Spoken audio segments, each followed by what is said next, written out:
Hindi raw masyadong apektado ang bansa ng taripa ni Trump ayon sa isang senador. Pero may worst case scenario ang paglipat ng mga pabrika sa Pilipinas sa Amerika. Kapag nangyari ito, marami raw ang mawawalan ng trabaho. Narito ang agenda report ni Hannah T. Minimal daw ang short-term impact ng 17% tariff na pinataw ng US sa Pilipinas. Ito ang pagtingin ni Senator Win Gatchalian. Ilan daw sa mga ini-export natin ay mga bahagi lang ng electronics at semiconductors, hindi mga finished product.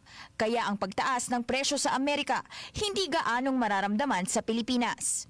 In the long term, baka magkaroon rin ng disruption kasi yung baka may mga manufacturers na ililipat na lang sa US rather than dito gagawin para hindi sila maharap sa tariffs. Pero babala ng senador, kapag lumipat ang mga kumpanya sa US dahil sa taripa, posibleng magdulot ito ng unemployment sa bansa. Buong mundo ang apektado ng sweeping tariff strategy ng Amerika.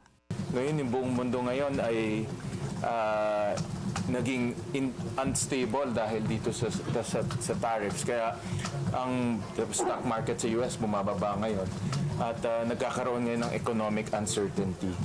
Sa kabila nito, may puwang daw para sa Pinas dahil mas mababa ang tariff rate dito kumpara sa ibang bansa sa Asia. Posible raw na may mga negosyanteng maglipat ng produksyon dito at dahil may magandang ugnayan ng Pilipinas at US, pwede rin makipagnegosasyon ng bansa sa US government. Kamakailan, bumisita sa Pilipinas si US Defense Secretary Pete Hegseth para makipagpulong kina Pangulong Bongbong Marcos at iba pang opisyal. Positive tone daw ito para sa relasyon natin sa US government, hindi lang sa ating defense, kundi pati sa kalakalan. Pero nananawagan pa rin si Gatchalian na magsagawa ang Senado ng mas malalim na pag-aaral sa epekto ng taripa ni Trump sa Pilipinas. Para sa agenda, Hannah T. Billionario News Channel.